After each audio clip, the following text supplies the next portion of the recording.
కేసీఆర్ అనే మొక్కను మళ్ళీ మొలవని అని తెలంగాణ రాష్ట్రంలో రాసి పెట్టుకోండి. ఇప్పుడు కాంగ్రెస్ లేకపోతే కాంగ్రెస్ ఇప్పుడు ఉన్న ముఖ్యమంత్రి చేసే దాడిని తట్టుకోలేని పరిస్థితి కనిపిస్తోంది. మీరు అనుకుంటున్నారు అది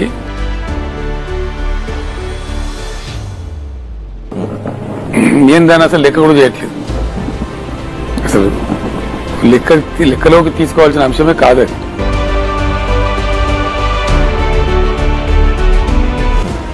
కేసీఆర్ ని తిట్టడం వెనుక రాజకీయ ఎజెండా ఉందా, లేదంటే వేరేదేమైనా ఆలోచిస్తున్నారు? అంటే మీ స్టేచర్ను మీ క్యారెక్టర్ని డిమీన్ చేయడం అంటే తగ్గించడం ఉద్దేశంగా కనిపిస్తున్నారు.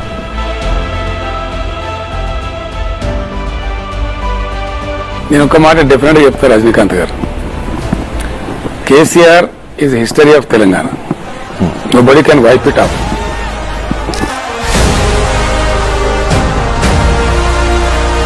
అండ్ కేసీఆర్ ను తగ్గిస్తాము అనుకుని చాలా ప్రయత్నాలు చాలా మంది చేసి భంగపడి విఫలం అయిపోయినారు.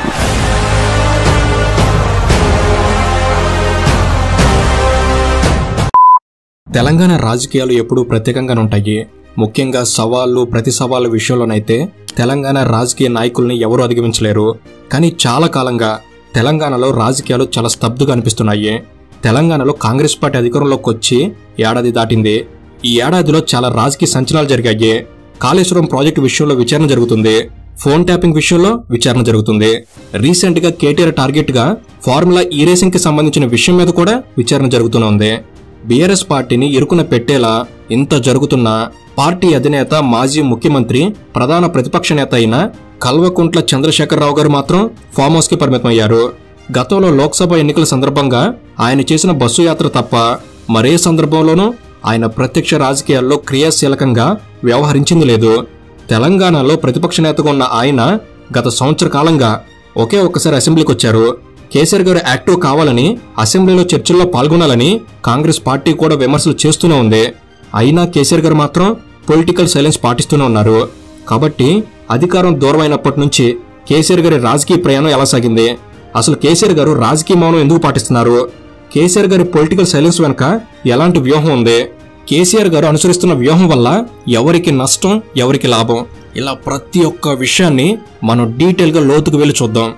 దాన్ని బట్టి మనకు కొన్ని విషయాలు అర్థమవుతాయి. అండ్ కేసీఆర్ గారు సైలెంట్ అయిపోవడంపై మీ అభిప్రాయం ఏమిటి తప్పకుండా కామెంట్ చేయండి. అండ్ ఇలాంటి మరిన్నో ఇన్ఫర్మేటివ్ వీడియోస్ ని మీ కొరకు తెచ్చేందుకు మీ సపోర్ట్ గా ఈ వీడియోకి జస్ట్ లైక్ చేయండి చాలు. సో ఇక లేట్ చేయకుండా let's get into the video.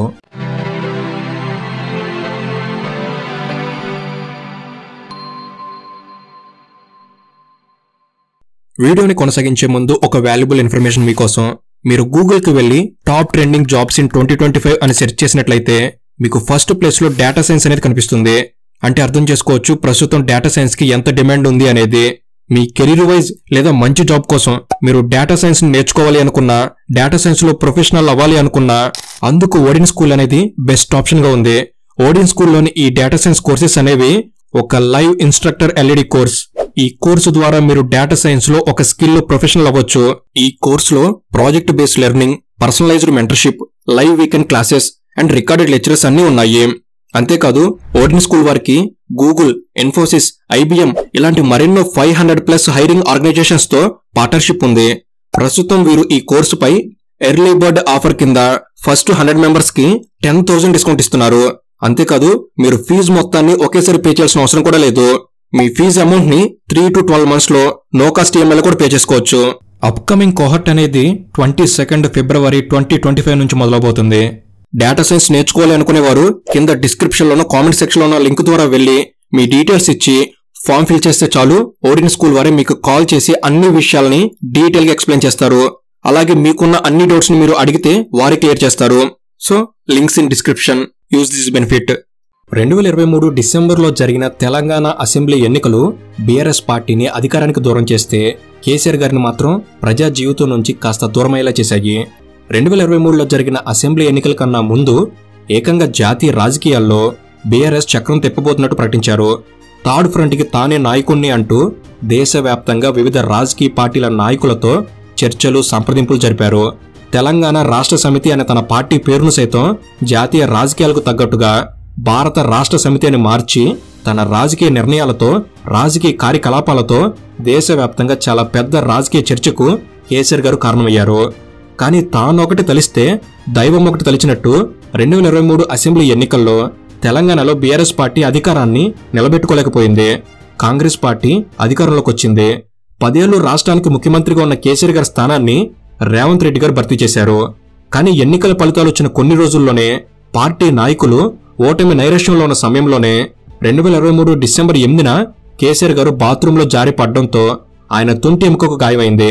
దాంతో కేసీఆర్ గారికి అత్యవసరంగా ఆపరేషన్ చేసి తొంటి ఎముకను సరిచేయాల్సి వచ్చింది. ఎన్నికల్లో ఓటమి తర్వాత కేసీఆర్ గారి రాజకీయం ఎలా ఉండబోతుంది అని అనుకునే లోపే ఆయనకు గాయం రూపంలో మరో ఎదురుదెబ్బ తగలడంతో రాజకీయాల నుంచి అనివార్యంగా కొంతకాలం దూరం అవ్వాల్సి వచ్చింది. గాయంతో ఇబ్బంది పడుతున్నారు కాబట్టి కొంతకాలం రాజకీయాలకు దూరంగా ఉంటారని అందరూ భావించారు. అనుకున్నట్టే ఆయన అసెంబ్లీ సమావేశాలకు రాకపోయినా కూడా మొదట్లో ఎవరు పెద్దగా తప్పుపట్టలేదు. అలా అసెంబ్లీ ఎన్నికల్లో ఓటమి పాలిన 2 నెలల తర్వాత ఆయన అసెంబ్లీకి వచ్చారు. ఈ 2 నెలలు రాజకీయాలకు దూరంగా ఉండి 2024 ఫిబ్రవరి 12న ఎమ్మెల్యేగా ప్రమాణ స్వీకారం చేసేందుకు అసెంబ్లీకి వచ్చారు. కేసీఆర్ గారు తొంటిగాయంతో రాజకీయాల నుంచి దూరంగా ఉన్నా కూడా బీఆర్ఎస్ పార్టీ ఎమ్మెల్యేలు కేసీఆర్ గారినే తమ శాసన సభాపక్ష నేతగా ఎన్నుకున్నారు. దాంతో తెలంగాణ అసెంబ్లీలో ప్రధాన ప్రతిపక్ష నేత హోదా ఆయనకే దక్కింది. ప్రధాన ప్రతిపక్ష పార్టీ అధ్యక్షుడిగా మాత్రమే కాకుండా ప్రధాన ప్రతిపక్ష నేత హోదా కూడా ఆయనకే దక్కడంతో కేసీఆర్ గారు రాజకీయాల్లో యాక్టివ్గా ఉంటారని అందరూ భావించారు. నిజానికి అప్పటికే లోక్సభ ఎన్నికలు కూడా దగ్గరలో ఉండడంతో కేసీఆర్ గారు క్రియాశీల రాజకీయాలు ప్రారంభించినట్టే అనుకున్నారు. అయితే 2024 ఫిబ్రవరిలో మొదటిసారి అసెంబ్లీకి వచ్చిన కేసీఆర్ గారు ఆ తర్వాత అనుకున్నంత క్రియాశీల రాజకీయాలు చేయలేదు. ఇక 2024 మార్చిలో కల్వకుంట్ల కవిత చుట్టూ ఢిల్లీ లిక్కర్ స్కామ్ కు సంబంధించిన ఆరోపణలు విపరీతంగా నడిచాయి. కవిత అరెస్టుకు సంబంధించిన ఆరోపణలు ముందుగానే మొదలయ్యాయి. అదే సమయంలో కాళేశ్వరం ప్రాజెక్టుకు సంబంధించిన ఆరోపణలు కూడా తారస్థాయికి చేరుకున్నాయి. దాంతో అటు కేంద్ర ప్రభుత్వం ఇటు రాష్ట్ర ప్రభుత్వానికి మధ్య బీఆర్ఎస్ పార్టీ పూర్తిగా ఆత్మరక్షణలో పడింది. అదే సమయంలో 2024 మార్చిలో ఢిల్లీ లిక్కర్ కేసులో కవితను ఈడీ అరెస్ట్ చేయడంతో రాజకీయంగా బీఆర్ఎస్ పార్టీ సందిగ్ధంలో పడిపోయింది. కాళేశ్వరం మీద ఆరోపణలు వచ్చిన ఢిల్లీ లిక్కర్ కేసులో కవిత అరెస్ట్ అయిన కేసీఆర్ గారు మాత్రం పెద్దగా బహిరంగంగా మాట్లాడింది లేదు. ఇంతలోనే లోక్సభ ఎన్నికల షెడ్యూల్ రావడంతో తప్పనిసరిగా కేసీఆర్ గారు బయటికి రావాల్సి వచ్చింది. కేసీఆర్ గారు రాష్ట్ర వ్యాప్తంగా బస్సు యాత్ర చేశారు. యాత్రలో ప్రభుత్వాల మీద విమర్శలు చేసినా అవేమీ పనిచేయలేదు. 2024 లోక్సభ ఎన్నికల్లో బీఆర్ఎస్ పార్టీకి ఒక్క ఎంపీ స్థానం కూడా దక్కలేదు. ఇలా లోక్సభలో కనీసం ప్రాతినిధ్యం కూడా లేకుండా పోవడం అనేది ఒక రకంగా బీఆర్ఎస్ పార్టీకి తగిలిన మరో గట్టి ఎదురుదెబ్బే. కేసీఆర్ గారు బస్సు యాత్ర చేసినా ప్రజల్లో దాని ప్రభావం కనిపించకపోవడం మరింత లోతుగా ఆలోచించాల్సిన అంశమే అవుతుంది. అయితే బస్సు యాత్ర సమయంలో కేసీఆర్ గారు గతంలో ఉన్నంత యాక్టివ్గా కనిపించలేదు. అప్పట్లో బహిరంగ సభల్లో కూడా ఆయన కూర్చునే మాట్లాడారు. అదీ కాక కేసీఆర్ గారు నడుస్తున్నప్పుడు సహాయంగా కొందరు ఆయన వెన్నంటే ఉన్నారు. ఇవన్నీ ఆయన ఫిజికల్ ఫిట్నెస్ కు సంబంధించిన విషయాన్ని అర్థం చేసుకునేందుకు ఉపయోగపడే విషయాలు. కాబట్టి కేసీఆర్ గారు తన తొంటి గాయం తర్వాత గతంలో ఉన్నంత ఫిట్ గా యాక్టివ్ గా లేరు అన్నది మాత్రం నిజం. అలా లోక్సభ ఎన్నికలు జరిగిన తర్వాత కూడా చాలా కాలం పాటు ఆయన పొలిటికల్ యాక్టివిటీని కొనసాగించలేదు.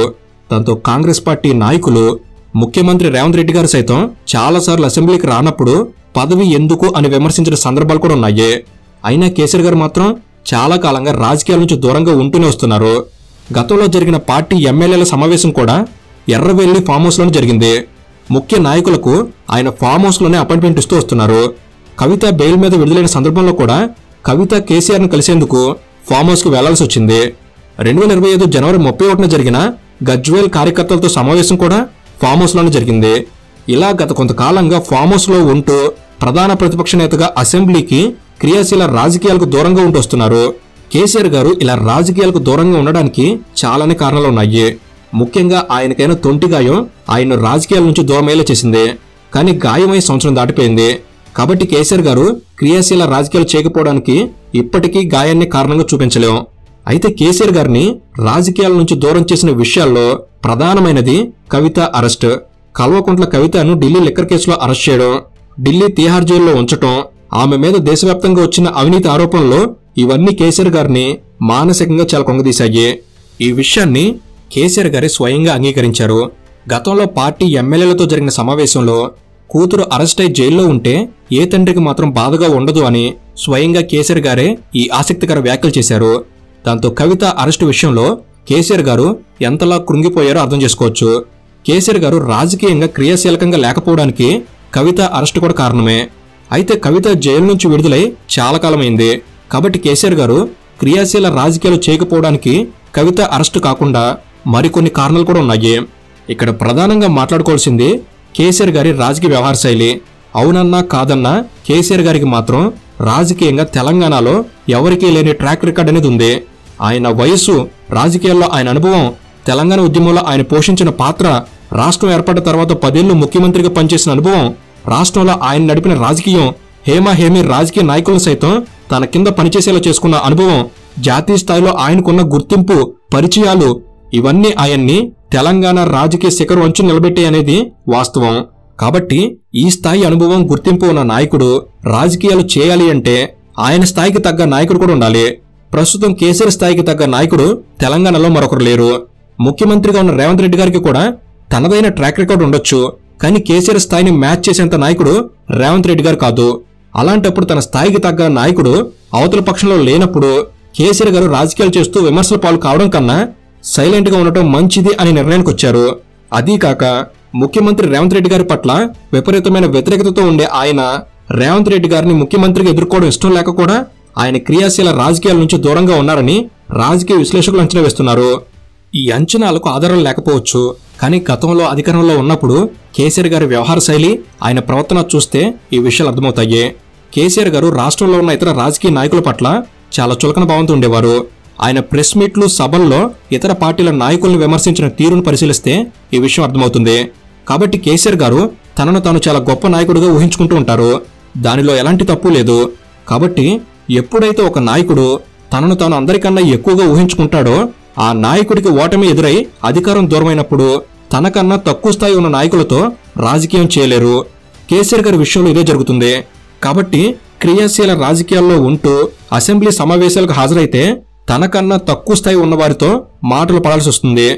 అసెంబ్లీకి గాని కేసీఆర్ గారు వస్తే నిలదీసేందుకు ప్రభుత్వం సిద్ధంగా ఉంది. కాళేశ్వరం, ఫోన్ ట్యాపింగ్, గొర్రెల పంపిణీలో అవకతవకలు, దళిత బంధు పథకంలో జరిగిన అవకతవకలు, ధరణి పేరుతో జరిగిన భూ రికార్డుల అవకతవకలు, గత ప్రభుత్వం చేసిన అప్పులు, ఇలా కేసీఆర్ గారిని అసెంబ్లీ సాక్షిగా సూటిగా ప్రశ్నించేందుకు ప్రభుత్వం చాలా విషయాలు సిద్ధం చేసి పెట్టుకుంది. అందుకే పదే కేసీఆర్ గారిని అసెంబ్లీకి రావాలని ఛాలెంజ్ కూడా చేస్తున్నారు. కేసీఆర్ గారు అసెంబ్లీకి వచ్చి అధికార పార్టీ చేసే విమర్శలను ఎదుర్కొంటే ఆయనకు అవమానం జరిగినట్టే. అదీ కాక ఆ విమర్శలను సరిగ్గా తిప్పుకొట్టని పక్షంలో కేసీఆర్ గారి పట్ల ప్రజల్లో ఉన్న సదుద్దేశం సన్నగిల్లుతుంది, ప్రజల్లో అనవసర అనుమానాలకు దారితీస్తుంది. కాబట్టి ఆయన స్ట్రాటజిక్ గానే అసెంబ్లీకి రాకుండా యాక్టివ్ పాలిటిక్స్ కి దూరంగా ఉంటూ వస్తున్నారు. ఇలా కేసీఆర్ గారు యాక్టివ్ పాలిటిక్స్ కి దూరంగా ఉండటం వల్ల కాంగ్రెస్ పార్టీ కేసీఆర్ గారి మీద, గత ప్రభుత్వం మీద చేస్తున్న ఆరోపణలకి, విమర్శలకు ఆశించిన స్థాయిలో సమాధానం రావడం లేదు. రాజకీయాల్లో ఎప్పుడైనా ఆరోపణలకు ప్రత్యారోపణలు సమాధానాలు ఉన్నప్పుడు ప్రజలు ఆ ఆరోపణల గురించి మాట్లాడుకుంటారు.